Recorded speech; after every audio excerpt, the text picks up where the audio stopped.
musajja. Chumi bamusibye. Oli yakuvuma. Bamusibidde kuti. Kuvuma era yavumye Fulu Figa. Fulu Figa yamuvumye? Nange yavuma. Ani? Chumi.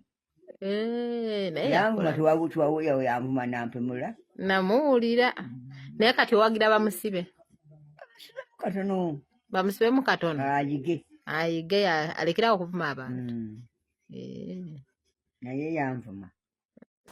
Bano abavubuka abato ba 10 n'abalala boolaba obulamu bwabwe babusaddaaka kubanga okuwemula saddaaka daddala ng'olina bazadde bo olina abaana olina abakukkiriza butateekwa okuwemula oba osaddaasa obulamu bw'otunze emmeeme eyo bagamba buli kyekigambo emmeeme kati omulokole singa ba 10 bazaala abaana ne baddawo ne bwe babeera balokole kyova olaba emu ku nsonga esinga okutawaanya abalokole balowooza nti bwatula obulokozi n'okkiriza Kristo buli kimu kyaggwa kubanga Yesu yagamba nti byonna biwedde nedda waliwo ebirala ebikolebwa mu bulokozi kubanga olutalo teruna kyakulwanyisa eki ziba mmundu oba eba mmundu naye tukozesa ebintu bingi okuwangula olutalo lengera omwana oyo 10 yavuma omukadde oyo mumulaba 10 yavuma omukadde talina nsonga lwaki amuvuma amusinga emyaka bw'ovuma omukadde oba ovumye Katonda ne bwaba mutamiivu ne bwaba musiro bwabeera mu kire bw'ovuma mu 7 nakubadde mu 7 mubi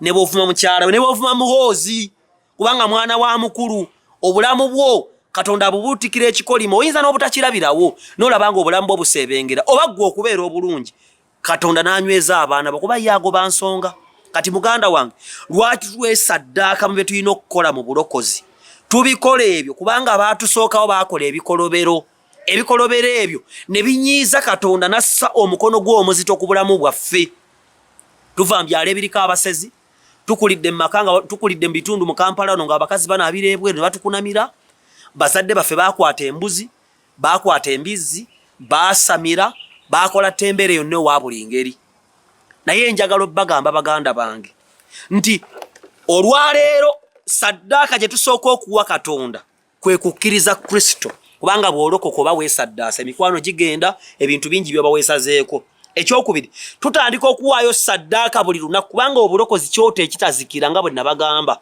kyoto ekitazikira ng'ebyoto bya lubaale bwe bitazikira buli kaseera biba binyooka omukate nga babiteekamu enku ne babiteekamu ne saddaaka naffe abalokole tusaba tusiiba twenenya tusoma bayibuli twegayirira Katonda tukaabirira Katonda tusinde Katonda tumukkiriza tugumiikiriza ebikemo ne tubibuuka tugumiikiriza okugezesebwa enkuba etunyeenya omusana ne gujja kibuyaga najja ne tusigala tugumidde ku Kristo tuwaayo ssente zaffe ate ne tukuŋŋaana ng'abakkiriza mu kifo Katonda kyeroboza yeekaalu kubanga ennyumba ya Mukama eraabanga yakusabirangamu okulabula bannayuganda mwenna mulabulwa ku apps ez'enjawulo ezigguddwawo abafere ku mitimbagano egy'enjawulo mwe bayita okufeera abantu mbu bawola ssente saako n'okutereka nga beeyambisa ekifaananyi kya Hamisi Kiggundu wamu n'erinnya lye mutegeezebwa nti Hamisi Kiggundu tawola ssente era talina ssente za muntu yenna z'atereka omuntu yenna akugamba nti jangu otereke ssente naffe Hamisi Kiggundu yatulagidde oba nti Hamisi Kiggundu yakikola kya bulimba kya bufere era baagala kubba toteekayo ssente zo beera mwegendereza Hamisi Kiggundu tayina app yonna ewola ssente oba okuzitereka buli app yonna gy'olaba ku mutimbagano ng'eriko ekifaananyi kya Hamisi Kiggundu abo bafere babbi toteekayo ssente zo bajja kubbira bwereere beera mwegendereza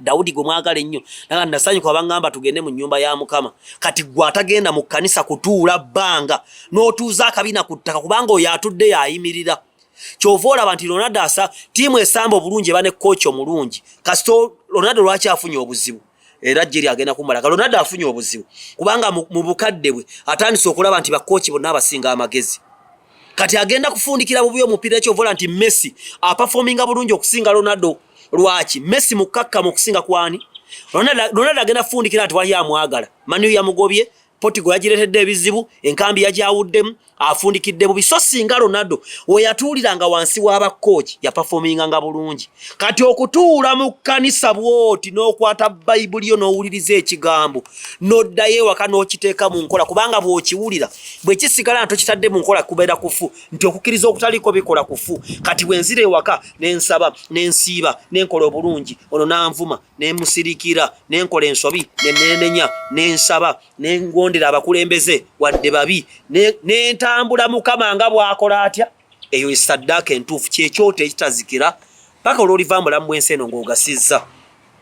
Waayo fast fruit sente ezisooka mu January za Mukama, sente z'osoose okufuna ku mulimo za Mukama. Waliwo abalala ng'ate otuuse ne ku level nga z'olina okufuna mu wiiki ezisoose za Mukama oba mu mwezi oba mu lunaku ng'abayindi bwe bakikola.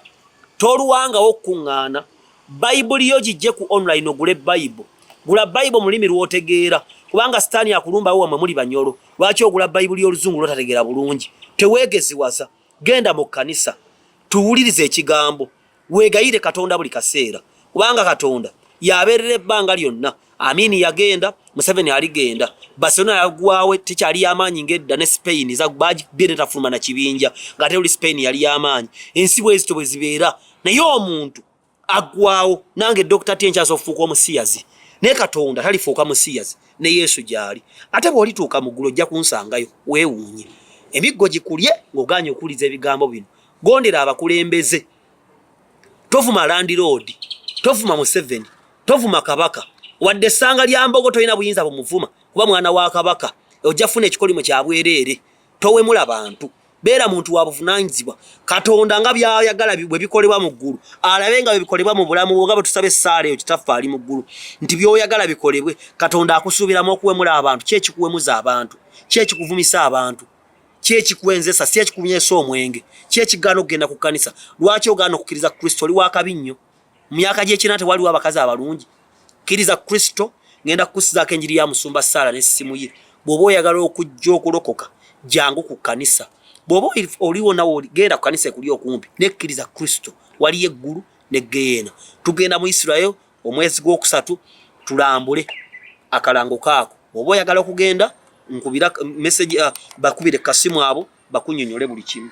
Kyetutte ani agoba nawe ono yagoba ayo taata ayinza okufaayo ali bulungi wano bakadde kiki kino mutabadde nyonyo nyo je bali kuma nyo werabidde ekitaata sekukulu etu nojjanga loosa tekisoboka eyo tikiti ya nyonyi mam nawe no tikiti ya nyonyi nedda banafa ba Africa One Tours and Travel bategeseyo okulamaga mu nsi entukuvu nimba kulya tikiti mugende mulambuleko neno yese kukulya omwaka guno mfudde mama tugenda kulambula mugenda kulambula yese kukulya omwaka guno